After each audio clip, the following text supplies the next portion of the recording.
Hello everyone, this is the East Coast Economic Update for September the 19th, 2012. Just some stuff I want to discuss real quick. One of the problems I've been having up here at the Homestead, and this is the Homestead Edition, the only difference is it's East Coast Economic Update in the woods. In the woods, as my grandmother used to say. Anyway,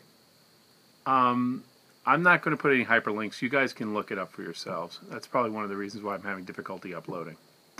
But there's some issues I would like to point out. One, which is very interesting, is today RealtyTrack, right behind the Case-Shiller Index, indicated an increase the last 2 months in a row of increases of sales. Now, problem with that is if you look, and of course, once again, drill down into the article, like 2 paragraphs down, you find that they're doing it month over month, not year to year. In other words, they're not comparing it from 2011 to 2012 of August or July or September, but they're covering it from month to month. So if you've had a slight increase of 1% from August to September, that looks really impressive. But if you look at it over the body of the work, year over the year, which is really easy to do, just look up Case-Shiller Index for how many houses sold for 2011 and compare it to 2012, it has been a net drop. There has been a continuous net drop since 2009, actually, when the financial collapse occurred. Two things I want you guys to remember, and it seems that everyone in the world seems to have short-term memory loss. But when the CDOs finally collapsed, it wasn't until the middle of 2008 that this horrible musical chairs of disaster kept going round and round. And what you will note is the last readjustment of the ARMs, or the adjusted rated mortgages, are going to occur from March to April of 2013. And it's interesting to note that these 2013 readjustments of the adjustable rate mortgages that are found, or the ARMs are found, most of them were the bulk from 2006 to 2008, where where the music was loudest, to use that paraphrase, to use that visual. That is the major bulk of mortgages. So the crap that happened in 2008, 2009, 2010, and 2011 were only for the mortgages from 2002 to 2005. The other big chunk is going to happen in 2013. So these guys, and it's interesting to note also that Ben Bernanke, and unfortunately I heard his speech just before Rosh Hashanah, and this is the reason why I didn't get on earlier, basically after saying all this crap, turned around and said, well, we have no control of the economy. I mean, I'm paraphrasing a 20-minute speech. And he's right. He has no control of the economy.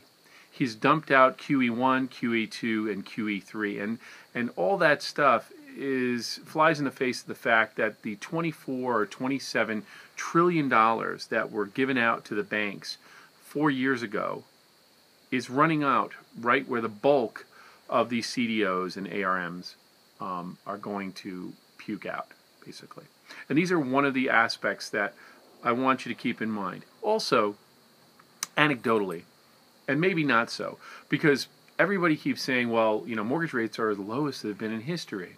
And they have been, but the sad thing is, and the talking heads on all these financial, including Bloomberg, which kind of disturbs me in a deep way, because you think at this point you can't lie when people are looking at you, you're lying. I guess you can.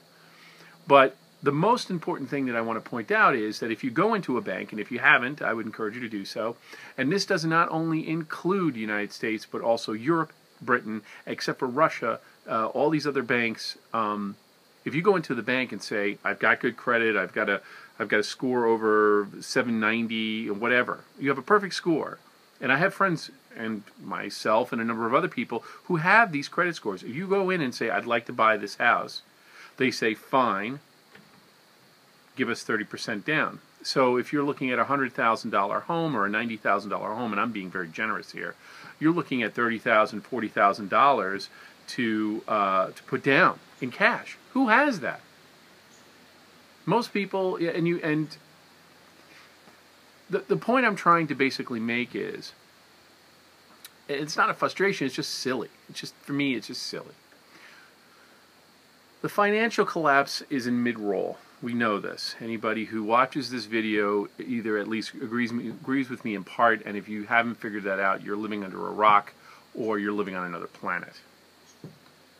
The majority of this collapse, this Great Depression 2.0, is not hit the bottom yet. That bottom is not going to hit, and this is my guesstimation, and I'm only an amateur economist.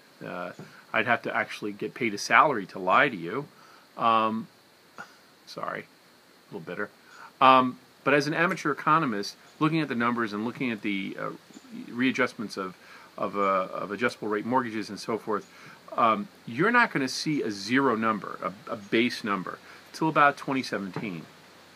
So if you are thinking of purchasing a house, if you can, or if you're looking to invest in a home, I would strongly suggest to kick your feet back, continue to, squirrel away money in gold, silver, whatever commodities that you know that you can tangibly hold.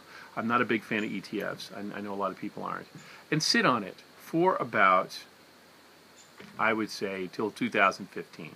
By 2015, all the ARMs and all those collapse and foreclosures, and yes, there will be more foreclosures. I can guarantee it. For the next 16 to, I'd say, 24 months, sit back, and then finally the prices will come down. In some areas, prices have come down. But if you're going to invest in property, invest in it with the understanding that you're going to live in it. And invest in it with the understanding that you're not going to sell it. And go back to the old dictum when I was a kid, that the only time you ever lose money on a house is when you sell it. So that's that for the financial background. I am still progressing here at the house. I'm doing a lot of handwork. I don't care what anybody tells you. If you wear gloves and chop wood with an axe, you will get blisters. And I'm showing this to you because I'm going to show it to my wife, and hopefully for Hanukkah I can get a still and get a chainsaw. I do try to use as little gasoline-powered products, and we have an Amish community, and I've been actually reaching out to them and asking them to show me how they do their thing without power tools, and that's basically where I'm at right now. It's getting chilly, and we're preparing for winter, and I'm going to finish the deck, God willing, before the first snows, which usually occur here around the 31st of October to the 1st of November. And you may see less and less of me until probably when the sun starts, hitting the solar panels. So, but that's it for me and for my Homestead Edition. I will probably be down later in the couple of weeks. I have to do the doctor thing and then prepare for the winter. So until next time, folks, peace.